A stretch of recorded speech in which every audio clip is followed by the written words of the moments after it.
എല്ലാവർക്കും നമസ്കാരം. പുതിയൊരു വീഡിയോയിലേക്ക് സ്വാഗതം. കഴിഞ്ഞ ദിവസം ചില അറബ് മാധ്യമങ്ങളും ചില പാശ്ചാത്യ മാധ്യമങ്ങളും ഒരു കാര്യം റിപ്പോർട്ട് ചെയ്തിട്ടുണ്ടായിരുന്നു. അതായത് അമേരിക്കയുടെ ബംഗ്ലാദേശിൽ ഉണ്ടാക്കിക്കൊണ്ടിരിക്കുന്ന ഇടപെടലുകൾ, അതായത് ഷെയ്ഖ് ഹസീന പ്രധാനമന്ത്രി സ്ഥാനത്ത് മാറിയതിനു ശേഷം, യൂനിസ് വന്നതിന് ശേഷം അമേരിക്ക വലിയ രീതിയിലുള്ള ഇടപെടലുകൾ അവിടെ നടത്തിക്കൊണ്ടിരിക്കുകയാണ്. അപ്പോൾ നമുക്കറിയാം, ഇപ്പോൾ ലോകക്രമം മാറിക്കൊണ്ടിരിക്കുകയാണ്. ജിയോ പൊളിറ്റിക്കലായിട്ടുള്ള ഒരുപാട് കാര്യങ്ങൾ അന്താരാഷ്ട്ര തലത്തിൽ മാറിക്കൊണ്ടിരിക്കുകയാണ്. അപ്പോൾ ഈ ജിയോ പൊളിറ്റിക്സ് ഈ മാറ്റം സംഭവിച്ചുകൊണ്ടിരിക്കുമ്പോൾ അതിൽ ടോപ്പ് 3 പ്ലേയേഴ്സ് എടുത്ത് നോക്കിക്കഴിഞ്ഞ് കഴിഞ്ഞാൽ അതൊന്ന് ഇന്ത്യയാണ്, ഒന്ന് അമേരിക്കയാണ്, ഓഫ് കോഴ്സ് അമേരിക്ക ആയിരിക്കും, ഒന്ന് റഷ്യ ആണ്, ഒന്ന് ഇസ്രയേലാണ്.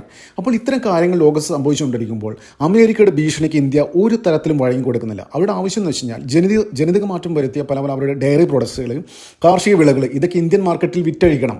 അപ്പോൾ വിറ്റഴിച്ചിട്ട് അവരോട് എന്താ പറയേണ്ടത്, ഇവിടുത്തെ ഒരു ജനതയെ, വളർന്നു വരുന്ന ജനതയെ രോഗങ്ങൾക്ക് അടിമപ്പെടുത്തണം. പുറകെ അവരുടെ അമേരിക്കൻ മരുന്ന് കമ്പനികൾ വരും. ഇതൊക്കെ എന്ന് വെച്ചാൽ ഒരു നേരത്തെ മുൻകൂട്ടി നിശ്ചയിച്ച ഒരു പരിപാടിയായിട്ടോ. അത് ഡൊണാൾഡ് ട്രംപിൻ്റെ അധികാരത്തിൽ ഏറ്റിയത് തന്നെ ഇത്തരത്തിലുള്ള ആൾക്കാരായിരുന്നു. അപ്പോൾ അവരാണ് ഈ ഡൊണാൾഡ് ട്രംപിന് വേണ്ടിയിട്ട് വലിയ രീതിയിലുള്ള കോടികൾ മുടക്കിയത് അവിടെ. അത് വരുന്നതിനും അവരുടെ ആവശ്യം എന്ന് വെച്ച് കഴിഞ്ഞാൽ, വൺസ് നിങ്ങൾ അധികാരത്തിൽ എത്തിക്കഴിഞ്ഞ് കഴിഞ്ഞാൽ 145 കോടി ജനങ്ങളുള്ള ഇന്ത്യൻ മാർക്കറ്റ് ഞങ്ങൾക്ക് തുറന്നു തരണം. ഞങ്ങളുടെ ജനിതക മാറ്റം വരുത്തിയ കാർഷിക വിളകളും ഡയറി പ്രോഡക്ട്സ് ഒക്കെ ഇന്ത്യൻ വിപണിയിൽ വിറ്റഴിക്കണം. അതിന് ആ മാർക്കറ്റ് തുറന്നു തരണം. നരേന്ദ്രമോദി നിങ്ങളുടെ ബെസ്റ്റ് ഫ്രണ്ടാണല്ലോ. അപ്പോൾ ബെസ്റ്റ് ഫ്രണ്ടിൻ്റെ അടുത്ത് പറഞ്ഞിട്ട് ആ മാർക്കറ്റ് തുറന്നു തരണമെന്ന് പറഞ്ഞിരുന്നു. പക്ഷേ ഒരു കാരണവശാലും ഇന്ത്യൻ സർക്കാർ, നരേന്ദ്രമോദിയോ ഡൊണാൾഡ് ട്രംപിൻ്റെയോ അമേരിക്കയുടെ ഒരു ആവശ്യത്തിനും വഴങ്ങിയില്ല. ഒരു തരത്തിലും നമ്മൾ ഇത്തരത്തിലുള്ള ഇതിന് കൂട്ടുനിൽക്കില്ല. കാരണം എന്താണെന്ന് വെച്ച് കഴിഞ്ഞാൽ, ഞങ്ങൾ വളർന്നു വരുന്ന ഒരു ജനതയെ ഇത്തരത്തിലെ രോഗികളായിട്ട് വളർത്തിക്കൊണ്ടുവരാൻ ഞങ്ങൾ ആഗ്രഹിക്കുന്നില്ല. ഞങ്ങൾക്ക് ഇവിടെ തന്നെ ഞങ്ങളുടെ കർഷകർ ഇവിടെ ഉൽപ്പാദിപ്പിച്ചെടുക്കുന്ന പ്രൊഡക്റ്റുകൾ നമ്മൾക്ക് മതി. പുറത്തുനിന്ന് ഇമ്പോർട്ട് ചെയ്യേണ്ട ആവശ്യം ഞങ്ങൾക്കില്ല എന്ന് മുഖത്ത് നോക്കിയിട്ട് തന്നെയാണ് പറഞ്ഞത്. ശരിക്കും അതിനുശേഷമാണ് ഈ താരിഫ് ഇഷ്യക്ക് വരുന്നത്. ഈ താരിഫ് ഇഷ്യൂ എന്നാണ് പറയുന്നത്, ഇന്ത്യ റഷ്യയുടെ പക്കൽ നിന്ന് ആയുധം വാങ്ങുന്നു. അപ്പോൾ അങ്ങനെ റഷ്യയുടെ പക്കൽ നിന്ന് ആയുധം വാങ്ങിക്കഴിഞ്ഞ് കഴിഞ്ഞാൽ ഈ ഉക്രൈൻ യുദ്ധത്തിൽ റഷ്യയെ സഹായിക്കുന്നു. അത് വലിയ രീതിയിൽ യൂറോപ്പിലൊക്കെ പ്രശ്നങ്ങൾ ഉണ്ടാക്കുന്നു. പരസ്യമായിട്ട് ഇന്ത്യൻ സ്പോൺസേഡ് യുദ്ധമാണ് ഈ റഷ്യയും ഈ ഉക്രൈനും തമ്മിൽ നടന്നുകൊണ്ടിരിക്കുന്നത്. അപ്പോൾ അമേരിക്ക പറയാൻ കാരണം എന്ന് വെച്ച് കഴിഞ്ഞാൽ, ഏറ്റവും കൂടുതൽ എണ്ണ വാങ്ങുന്നത് ഇന്ത്യയാണ്. ചൈനയും വാങ്ങുന്നുണ്ട്. പക്ഷേ ഇന്ത്യയുടെ പേരെടുത്തിട്ടാണ് വലിയ രീതിയിൽ ഹൈലൈറ്റ് ചെയ്യുന്നത്. ഇന്ത്യക്കായിട്ട് എനിക്ക് തോന്നുന്നു ചൈന വാങ്ങുന്നുണ്ട് റഷ്യയുടെ പക്കൽ നിന്ന്. അപ്പോൾ എന്തായാലും ഡൊണാൾഡ് ട്രംപിൻ്റെ അമേരിക്കയുടെ ആവശ്യമല്ല, ഡൊണാൾഡ് ട്രംപിൻ്റെ ആവശ്യം എന്ന് വെച്ച് കഴിഞ്ഞാൽ, ഇന്ത്യയെ ഈ ഇത്തരത്തിലുള്ള കാര്യങ്ങൾ, ആ മാർക്കറ്റ് ഓപ്പൺ ആക്കി തരണം. അപ്പോൾ ഒരു തരത്തിലും നമ്മൾ സമ്മതിക്കില്ല എന്ന് പറഞ്ഞിരിക്കണം. അപ്പോൾ അതിൻ്റെ പേരിലാണ് കോലാഹലങ്ങൾ. ഇപ്പോൾ H1B വിസയുടെ ഇതൊക്കെ ഫീസൊക്കെ കുത്തനെ കൂട്ടി. പിന്നെ എന്താ പറയേണ്ടത്, അമേരിക്കൻ കമ്പനികൾ പരസ്യ നിർദ്ദേശം നൽകി, ഇനി ഇന്ത്യക്കാരെ എടുക്കരുത്, ഇന്ത്യയിലെ കമ്പനികൾക്ക് ഔട്ട്സോഴ്സ് കൊടുക്കരുത്, പ്രത്യേകിച്ച് അമേരിക്കൻ കമ്പനികളൊക്കെ. അതൊക്കെ അവിടെ നിൽക്കട്ടെ, അവരെന്ത് വേണം കളിച്ചോട്ടെ, നമുക്ക് ആൾട്ടർനേറ്റീവ് സൊല്യൂഷൻ ഉണ്ട്. നമ്മൾ കോവിഡ് സമയത്ത് തെളിയിച്ചു കൊടുത്തതാണ്. അത് ലോകം ഫുൾ അടച്ചിട്ടിരിക്കുന്ന ലോക്ക്ഡൗൺ ആയ സമയത്ത് പോലും ഇന്ത്യൻ എക്കണോമി വലിയ രീതിയിൽ കുതിച്ചു ചാടി 4ാം സ്ഥാനത്തേക്ക് ജമ്പ് ചെയ്ത ഒരു രാജ്യമാണ്. കോവിഡ് വാക്സിൻ സ്വന്തമായിട്ട് വികസിപ്പിച്ചെടുത്ത് ലോകത്തെ ഞെട്ടിച്ചാണ്. ഏകദേശം 100ഓളം രാജ്യങ്ങൾക്ക്, 100-100 രാജ്യങ്ങൾക്ക് ഇന്ത്യ കോവിഡ് വാക്സിൻ വരെ കയറ്റി അയച്ചു ആ സമയത്ത്. അപ്പോൾ ഇന്ത്യക്ക് പിടിച്ചാൽ കിട്ടില്ല. ഇനി പഴയ രീതിയിലല്ല, ഇന്ത്യ മാറിക്കൊണ്ടിരിക്കുകയാണ്. അപ്പോൾ ഡൊണാൾഡ് ട്രംപിന് തന്നെ മനസ്സിലായി, ഇനി ഇന്ത്യ ഒരു തരത്തിലും പിടിച്ചാൽ കിട്ടില്ല. ഈ 7.1 GDP ഉള്ള ഈ രാജ്യം 10 GDP ആയി കഴിഞ്ഞാൽ എന്തായിരിക്കും അവസ്ഥ? ഇപ്പോൾ തന്നെ ഓപ്പറേഷൻ സിന്ദൂറിന് ശേഷം അമേരിക്കയിൽ ഉൽപ്പാദിപ്പിച്ചെടുത്ത ആയുധങ്ങൾ പോലും ഇന്ത്യ അടിച്ചിട്ടു. ഇന്ത്യൻ മേക്ക് ഇൻ ഇന്ത്യയിൽ ഉൽപ്പാദിപ്പിച്ചെടുത്ത. അപ്പോൾ ഇപ്പോൾ ഈ 7.1 GDP നിൽക്കുന്ന രാജ്യം ഇപ്പോൾ ഇങ്ങനെയാണെങ്കിൽ 10 or 15 ആകുമ്പോൾ എന്തായിരിക്കും അവസ്ഥ? അതിനാണ് അമേരിക്ക ഭയപ്പെടുന്നത്. അപ്പോൾ അതുകൊണ്ട് പല രീതിയിൽ ഇടപെടലുകളും അമേരിക്ക നടത്തിക്കൊണ്ടിരിക്കണം. അപ്പോൾ അതിൻ്റെ ഭാഗമായിട്ടാണ് ഈ ബംഗ്ലാദേശിലും നേപ്പാളും ശ്രീലങ്കയിലും ഇന്തോനേഷ്യയിലൊക്കെ നടന്ന വലിയ കലാപങ്ങൾ ഇന്ത്യയിൽ നടത്താൻ വേണ്ടി വലിയ രീതിയിലുള്ള ശ്രമങ്ങൾ നടത്തിക്കൊണ്ടിരിക്കണം. അപ്പോൾ അതിൻ്റെ ഭാഗമായിട്ട് ലഡാക്കിൽ കണ്ടു ഞങ്ങൾ.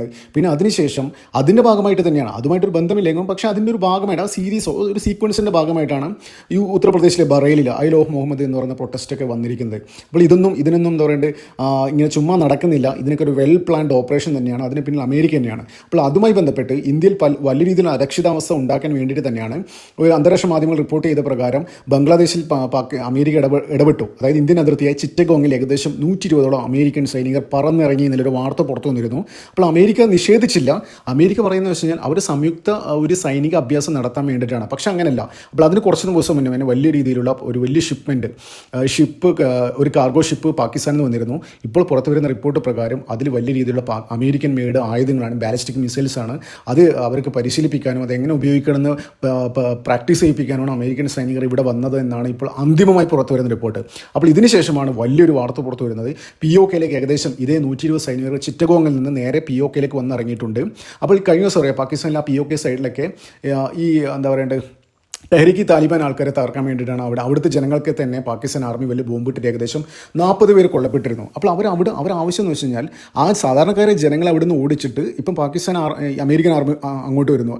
മുമ്പ് വാർത്ത വന്നിരുന്നു ഹമാസിൻ്റെ ആൾക്കാരൊക്കെ പാകിസ്ഥാൻ അങ്ങോട്ട് ഇൻവൈറ്റ് ചെയ്തിരുന്നു. അവരുടെ ആവശ്യം എന്ന് വെച്ച് കഴിഞ്ഞാൽ ഇന്ത്യ തകർക്കുക, ഇന്ത്യയിൽ പ്രശ്നങ്ങൾ ഉണ്ടാക്കുക. ഉടൻ തന്നെ കണ്ടോ ഈ ഒരു ഡിസംബറിന് ശേഷം വലിയ രീതിയിലുള്ള ഒരു ഫുൾ ഫ്ലഡ്ജ് യുദ്ധം ഉണ്ടാകാനുള്ള സാധ്യത നമുക്ക് തള്ളിക്കളയാൻ പറ്റില്ല.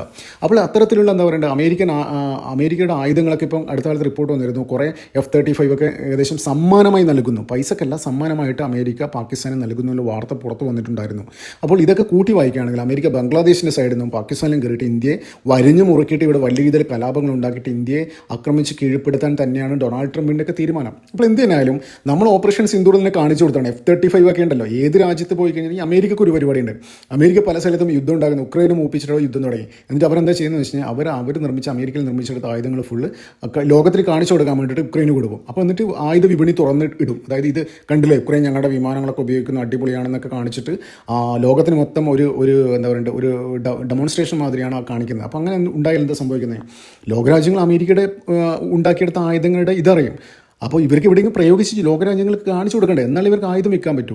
അത് തന്നെയാണ് ഇവിടെയും ചെയ്യുന്നത്. ഇപ്പം ഇന്ത്യയുടെ POKയിൽ അമേരിക്കൻ സൈന്യം വന്നു കഴിഞ്ഞാൽ അമേരിക്ക ഇപ്പോൾ അടുത്തിടെ വികസിപ്പിച്ചെടുത്ത പല ആയുധങ്ങളും ഇവിടെ കൊടുക്കും. എന്നിട്ട് അത് ഇന്ത്യയും പാകിസ്ഥാനും തമ്മിൽ തല്ലിപ്പിച്ചിട്ട് ലോകരാജ്യങ്ങൾക്ക് കാണിച്ചു കൊടുക്കും. ഇത് കണ്ടില്ലേ, അമേരിക്കൻ മെയ്ഡ് വെപ്പൺസ് ആണ് പാകിസ്ഥാൻ ഉപയോഗിക്കുന്നത്, ഇന്ത്യയുടെ പല കാര്യങ്ങളും അടിച്ചിട്ടു, അപ്പോൾ നിങ്ങളിത് വാങ്ങിക്കോ എന്നൊരു മെസ്സേജ് കൊടുക്കാൻ വേണ്ടിയിട്ടാണ് ഡൊണാൾഡ് ട്രംപിൻ്റെ പരിപാടി. അപ്പോൾ ഇവരിത് എന്താ പറയേണ്ടത്, ഒരു തരത്തിലും ഇന്ത്യ സ്വസ്ഥമായി നിൽക്കാൻ അനുവദിക്കില്ല. ഇന്ത്യ വളർച്ച എങ്ങനെയെങ്കിലും തടയണം. അമ്മാതിരി കുതിപ്പാണ് നടന്നുകൊണ്ടിരിക്കുന്നത്. നമുക്ക് ഓപ്പറേഷൻ സിന്ദൂറിന് ശേഷം ഇന്ത്യ വലിയ രീതിയിലുള്ള ആയുധ കച്ചവടത്തിലേക്ക് ചുവട് വെച്ചിരിക്കുകയാണ്. എന്തുകൊണ്ട് സൗദി, ഖത്തർ അങ്ങനെയുള്ള അറബ് മുസ്ലിം രാഷ്ട്രങ്ങൾ പോലും, ആഫ്രിക്കയിലെ പല രാജ്യങ്ങൾ പോലും ഇന്ത്യയുടെ ആയുധങ്ങൾ വാങ്ങാൻ ക്യൂ നിൽക്കുന്നു. കഴിഞ്ഞ ദിവസം അർമേനിയയിൽ നിന്ന് ആൾക്കാരൊക്കെ വന്നിട്ട് കുറേ ആയുധങ്ങളൊക്കെ വാങ്ങിക്കൊണ്ടിരുന്നു. അവരോട് വലിയ പ്രതിനിധി സംഘം വന്നിട്ട് ഇവിടെ ബ്രഹ്മോസ് അടക്കം അവർ പറഞ്ഞ എന്താണെന്ന് വെച്ച് കഴിഞ്ഞാൽ, ബ്രഹ്മോസ് നിർമ്മിക്കാനുള്ള എല്ലാ സംഭവങ്ങളും നമ്മൾ അർമേനിയയിൽ ചെയ്തു തരാം, നിങ്ങൾ അവിടെ ചെയ്യും, നമുക്ക് കൊളാബറേറ്റ് ചെയ്തിട്ട് നമുക്ക് ചെയ്യാനുള്ള കാര്യങ്ങളൊക്കെയാണ് പറഞ്ഞിരിക്കുന്നത്. അപ്പോൾ ഈ അർമേനിയും അസർബൈജാനും തമ്മിൽ അവിടെ ഒരു പ്രശ്നം നടക്കുകയാണ്. അസർബൈജാന് വേണ്ടി ഒരു ഫണ്ട് തുർക്കിയാണ്, അത് നമുക്ക് ഓഫ് കോഴ്സ് അറിയാം. അപ്പോൾ ഈ അർമേനിയ ചെറിയ രാജ്യങ്ങൾ പോലും അത്ര വലിയ ശക്തിയില്ലെങ്കിലും അവരെ അടിച്ച് ഒതുക്കാൻ അർമേനിയക്ക് ഹെൽപ്പ് ചെയ്തത് ഇന്ത്യൻ മെയ്ഡ് ആയുധങ്ങളാണ്. അർമേനിയൻ പ്രസിഡന്റ് തന്നെ പറഞ്ഞിട്ടുണ്ട് ഇന്ത്യയുടെ ഹൈ ക്വാളിറ്റിയാണ്, നമുക്ക് അത്രയും വില വരുന്നില്ല, നമ്മൾ ചൈന അങ്ങനെ വേറെ രാജ്യത്ത് നിന്ന് വാങ്ങുന്ന അത്ര വില വരുന്നില്ല, പക്ഷേ അതിൻ്റെ സ്ട്രൈക്ക് റേറ്റ് 95 എബോവ് ആണ്, ഹൈ ക്വാളിറ്റിയാണ്. നമ്മൾ എക്സ്ട്രീംലി സാറ്റിസ്ഫൈഡ് ആണ് ഇന്ത്യൻ മേക്ക് ഇൻ ഇന്ത്യയിൽ ഉൽപ്പാദിപ്പിച്ചെടുത്ത ആയുധങ്ങൾ എന്നാണ് അവിടുത്തെ അർമേനിയൻ പ്രസിഡന്റ് പറഞ്ഞിരിക്കുന്നത്. അപ്പോൾ എന്ത് തന്നെയാലും വലിയ രീതിയിൽ ഇന്ത്യയിൽ അരക്ഷിതാവസ്ഥ ഇന്ത്യയിൽ വലിയ രീതിയിൽ ഇങ്ങനെ കുതിച്ചുകൊണ്ടിരിക്കുകയാണ്. അപ്പോൾ ഇന്ത്യയിൽ അരക്ഷിതാവസ്ഥ ഉണ്ടാക്കേണ്ട ആവശ്യം അമേരിക്കക്കാണ്. അമേരിക്കക്ക് അറിയാം ഇനി ഒരു ചൈന ഈ ലോകത്ത് ഉണ്ടാകാൻ പറ്റില്ല. മുമ്പ് ചൈന ഇത്തരത്തിൽ വലിയ രീതിയിലെ പ്രശ്നങ്ങളൊക്കെ ഉണ്ടാക്കിയിരുന്നു, പക്ഷേ ചൈന ഇന്ന് അമേരിക്കക്ക് വളർന്നിരിക്കുകയാണ്. അവർക്ക് ഈ അമേരിക്കയുടെ പ്രൊഡക്ഷൻ ഒന്നും ആവശ്യമില്ല. അവർക്ക് ഗൂഗിളോ യൂട്യൂബോ ഫേസ്ബുക്കോ ട്വിറ്ററോ അങ്ങനെ അമേരിക്കൻ പ്രൊഡക്ഷൻ അവർക്ക് ആവശ്യമില്ല. അവരെ ചൈനയിൽ തന്നെ ഉൽപ്പാദിപ്പിച്ചെടുത്ത ചൈന മെയ്ഡ് സാധനങ്ങളുണ്ട്. അത് ഹൈലി എഫിഷ്യൻ്റ് ആണ്. അമേരിക്കൻ കാറുകളൊക്കെ നമുക്കറിയാം, ദുബായിലും ഈ മിഡിൽ ഈസ്റ്റ് രാജ്യങ്ങളൊക്കെ പോയവർക്ക് അറിയാം, ചൈനീസ് മെയ്ഡ് കാറുകളൊക്കെ ഈ വലിയ രീതിയിലുള്ള, അതായത് ടെക്നോളജി ഇപ്പോഴുള്ള പ്രൈം കമ്പനീസൊക്കെ ഉണ്ടല്ലോ, ഈ ഓട്ടോമൊബൈൽ കമ്പനീസൊക്കെ ഇപ്പോൾ അടുത്ത 25 വർഷം ചെയ്യുന്നു വിചാരിക്കുന്ന കാര്യങ്ങളൊക്കെ ഇപ്പോൾ ചൈന അവരുടെ കാര്യം അത്തരം ഫീച്ചേഴ്സൊക്കെ ഇംപ്ലിമെൻറ്റ് ചെയ്തിട്ടുണ്ട്. അത്തരത്തിലാണ് ചൈനയുടെ കുതിപ്പ്. അപ്പോൾ ഇന്ത്യയും ആ രീതിയിൽ അമേരിക്ക ആഗ്രഹിക്കുന്നത് ഇനിയൊരു ചൈന ലോകത്തുണ്ടാവാൻ പാടില്ല. അതിൽ ഇന്ത്യ ആ രീതിയിലാണ് പോയിക്കൊണ്ടിരിക്കുന്നത്. അപ്പോൾ ഇന്ത്യ എത്രയും പെട്ടെന്ന് തറക്കണം. അതിന് വലിയ രീതിയിൽ ബംഗ്ലാദേശിനെയും പാകിസ്ഥാൻ ഉപയോഗിച്ചുകൊണ്ടിരിക്കുകയാണ് അമേരിക്ക. ഇതിൻ്റെ ഭാഗമായിട്ടാണ് അമേരിക്കൻ സൈനികർ POKയിൽ പറന്നിറങ്ങുകയും അവർക്ക് ഈ ചിറ്റഗോങ്ങിൽ ബംഗ്ലാദേശ് സൈനികർക്ക് കൊടുത്ത മാതിരിയുള്ള ഒരു പ്രാക്ടീസ്, അതായത് അമേരിക്കൻ മെയ്ഡ് വെപ്പൺസ് ഉപയോഗിക്കാനുള്ള ഒരു പ്രാക്ടീസ് അവിടെ കൊടുക്കാനുള്ള സാധ്യതയുണ്ട്. എന്തായാലും ഡിസംബറിന് ശേഷം വലിയ രീതിയിലുള്ള പ്രശ്നങ്ങൾ ഉണ്ടാകാനുള്ള സാധ്യത ഒരിക്കലും നമുക്ക് തള്ളിക്കളയാൻ പറ്റില്ല. പക്ഷേ ഇന്ത്യയുടെ ഡോവലും പിള്ളേരും അജിത് ഡോവലും സർക്കാരൊക്കെയാണ് കറക്റ്റ് വിജിലൻ്റ് ആണ്. എന്തൊക്കെയാണ് നടക്കുന്നില്ല കാര്യം നന്നായിട്ട് നമുക്കൊരു കാര്യം അറിയാം. അമേരിക്കയുടെ സർവത്ര ഇൻ്റലിജൻസ് ഏജൻസി, ഏകദേശം 18ഓളം ഇൻ്റലിജൻസ് ഏജൻസി അമേരിക്കയിലുണ്ട്. അവർക്ക് പോലും ഒരു ക്ലൂ കൊടുക്കാതെയാണ് ടെറൻസ് ആർവെൽ ജാക്സൺ എന്ന് പറയുന്ന അമേരിക്കൻ കമാൻഡർ, സ്പെഷ്യൽ ഫോഴ്സ് കമാൻഡറെ ബംഗ്ലാദേശിലെ ധാക്കയിലെ ഹോട്ടൽ വെച്ചിട്ട് CCTVയിൽ പോലും പെടാതെ കളഞ്ഞത്. മൊസാദിനെ പോലും അത്ഭുതപ്പെടുത്തിയ ഒരു ഓപ്പറേഷനായിരുന്നു. അപ്പോൾ ഇവിടെ പാകിസ്ഥാനിൽ വന്നിട്ട് നടക്കുന്ന കാര്യങ്ങളൊക്കെ പുഷ്പം പോലെ ഇന്ത്യക്ക് അറിയാൻ പറ്റും. അപ്പോൾ അതിന് പ്രൊയാക്റ്റീവായിട്ടുള്ള കാര്യങ്ങൾ ഇന്ത്യ ചെയ്തിട്ടുണ്ടാവും, ഇപ്പോൾ ചെയ്തുകൊണ്ടിരിക്കുകയായിരിക്കും. എന്തിനാലും നമുക്ക് കാത്തിരിക്കാം. നന്ദി, നമസ്കാരം. മറ്റൊരു വീഡിയോ കാണാം.